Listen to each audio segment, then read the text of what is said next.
सच्चिदानंद सद्गुरु साईनाथ महाराज की जय। ओम साई राम। मित्रों, आज का ब्लॉग आप सभी लोगों के लिए विशेष लाभकारी, कल्याणकारी और चमत्कारी है। आज मैं आप सभी लोगों के लिए साईं बाबा की ऊदी की महिमा क्या है, इसका प्रयोग कैसे जीवन में किया जाए कि हमारी सभी मनोकामनाएं पूरी हों। क्योंकि आप सभी लोग जानते होंगे साईं बाबा के सम्मुख जब कोई शिरडी में जाता था तो बाबा इसी ऊदी को, चमत्कारिक ऊदी को लोगों को देते थे और रोग दोष कलेश विकार मिटता था और घरों में जो निर्धनता होती थी वो मिट जाती थी। जो लोग असफल होते थे जीवन में वो सफल होने लगते थे। क्योंकि बाबा के ऊदी का चमत्कार, बहुत सारी ऐसी कहानियां हैं जो साईं सच्चरित्र में आप लोग पढ़े होंगे, और अगर नहीं जानते हैं तो आज मैं आप सभी लोगों को साईं बाबा के ऊदी की महिमा के बारे में और इसका प्रयोग कैसे जीवन में किया जाए कि हम लोगों की भी मनोकामनाएं पूरी हों, जीवन के दुख दर्द समाप्त हो जाएं। तो आज का ब्लॉग इसी मुद्दे पर है और आप लोग ध्यान से सुनिएगा साईं बाबा की ऊदी का प्रयोग जीवन में कैसे करें। तो मित्रों, आप लोगों को करना क्या है, किसी भी बृहस्पतिवार को किसी साईं मंदिर में अगर आप जाते हैं या घर में अगर आप इस उपासना को, इस पूजा विधि को करते हैं तो करना कैसे है। आपको बाबा के सम्मुख पीला पुष्प ले लेना है। पीला फूल मिल जाता है इजीली मार्केट में या घरों पे पेड़ पौधों से, तो पीला पुष्प कोई भी ले लीजिए बाबा के सम्मुख। और उसके बाद एक कागज़ लेना है, कागज़ लेना है और उसके बाद आपको एक लोटे में जल लेना है और थोड़ा सा चावल लेना है, एक अक्षत। और ये सब लेने के बाद आप साईं बाबा के सामने एक पीले आसन पर बैठ जाएं और बाबा के सामने एक धूप दीप जला दें। घी का दीपक आपको जला देना है, दाहिने तरफ बाबा के रख दीजिए। और उसके बाद उस कागज़ पे वही अक्षत जो आप लिए हैं पीला वाला, हल्दी में डाल के अक्षत को, चावल को, और उसी कागज़ पे आपको मार देना है और एक मंत्र बोलना है, ओम श्री साई नाथाय नमः। ये मंत्र बोलिए और 5 बार इस अक्षत को उस कागज़ पर मार दीजिए। और मारने के बाद उसी कागज़ पर फिर आप एक चीज़ लिखेंगे, एक यही मंत्र, ओम श्री साई नाथाय नमः ऊपर। अब आपके जीवन में जो भी समस्याएं हैं, कठिनाइयां हैं, उनको इस कागज़ पर लिखना है। क्योंकि आपने जो अक्षत बारा है ये बाबा के जो मंत्र ओम श्री साई नाथाय नमः से ये ऊर्जावान बन चुका है। अब आप इस पर जो भी मनोकामना लिखते हैं, ऐसी मान्यता है कि बाबा साक्षात उन मनोकामनाओं को सुनते हैं, पढ़ते हैं और आपकी मनोकामनाओं को पूरी करते हैं।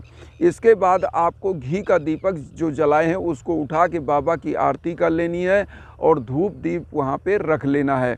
अब आपको ये मनोकामनाएं जो भी लिखा, जैसे मान लीजिए आपके जीवन में घर की समस्या है, आप ज़मीन जायदाद नहीं खरीद पा रहे हैं, आपके जीवन में मान लीजिए रोग दोख आपको घेरे रहते हैं, तो ऐसे समय में ये भी समस्या को लिखना है।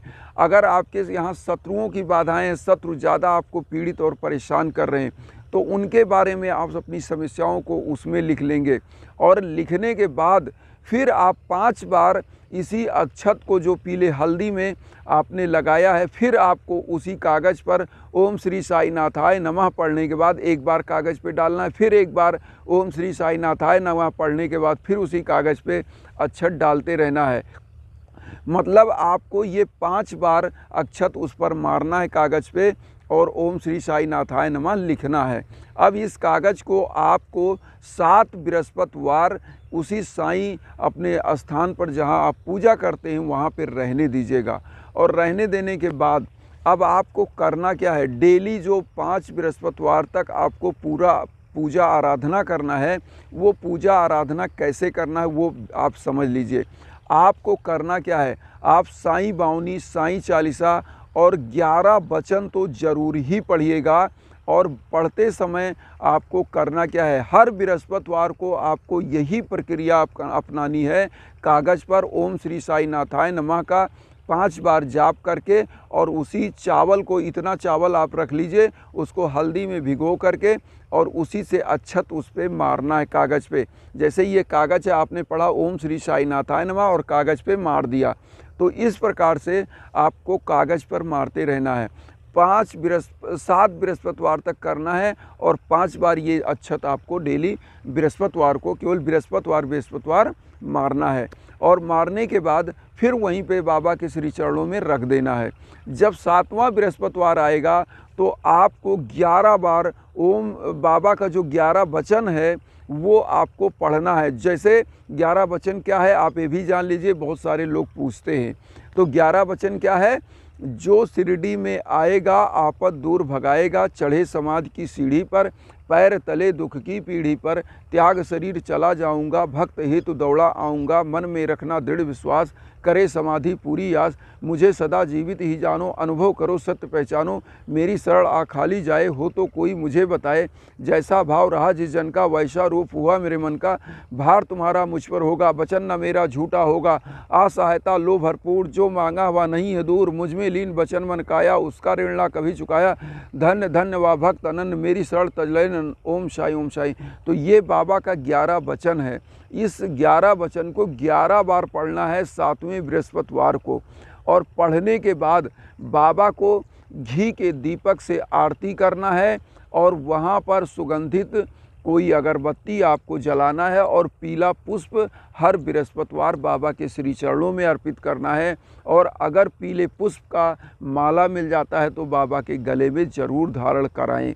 और ये कराने के बाद जब 7वां बृहस्पतिवार आपका इंड हो जाए तो अगले शुक्रवार को इस कागज़ को आपको उठा करके आप इसको करिएगा क्या, अपने घर के मुख्य गेट पर इस कागज़ को बांध दीजिएगा।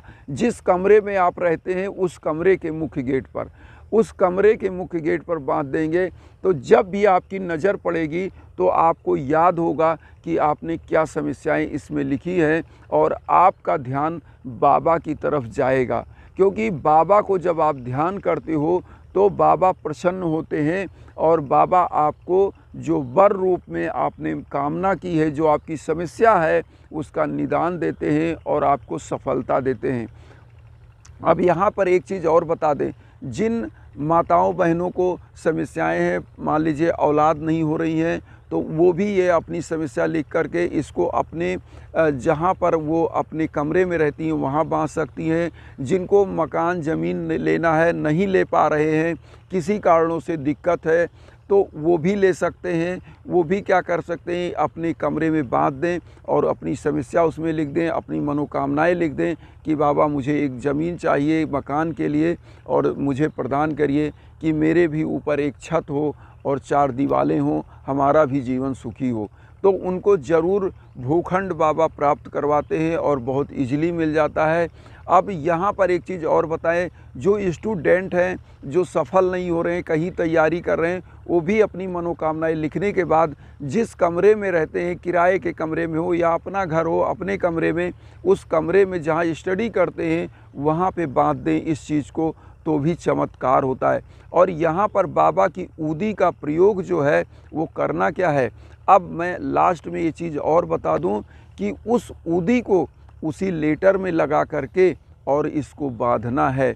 इसको आप लोग सभी लोग ध्यान से जान लीजिए कि ऊदी का जो ये प्रयोग है वो यही है, क्योंकि ऊदी बाबा की जो होती है वो चमत्कारिक होती है। बाबा अपने जीवन में जो भी शिरडी में जाते थे उसको कुछ नहीं, केवल ऊदी देते थे।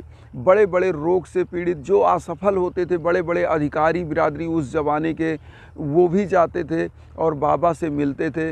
बाबा उनके चीज़ों को, भावनाओं को समझ के उनको निदान के रूप में वही ऊदी देते थे। और ऊदी का जो ये प्रयोग है, ये सभी लोग जान लीजिए कि जो आप पीला अक्षत डालते हैं वो बाबा की ऊदी ज़रूर उसमें मिलाएंगे और मिला करके ही अक्षत को आप बनाएंगे।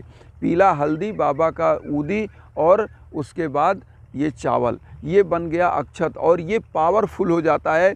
जहाँ भी बाबा की ऊदी का जो है मिला दिया जाता है, वो एक प्रकार से एक ऐसा पावर बन जाता है कि वो एटॉमिक पावर से भी ज़्यादा होता है, जो हमारी मनोकामनाएं पूरी करने में सक्षम होता है।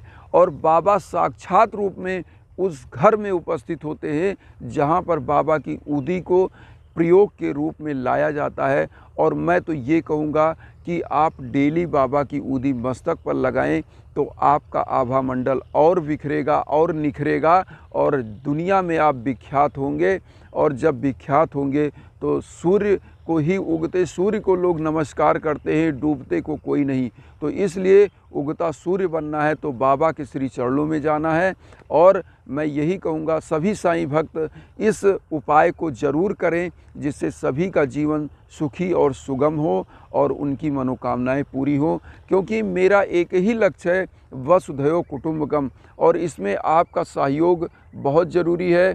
अपना आशीर्वाद दीजिएगा और चैनल को ज़रूर सब्सक्राइब करिएगा। उन साईं भक्तों तक ज़रूर वीडियो शेयर करिएगा जिनको इसकी आवश्यकता है। इसी के साथ ओम साई राम।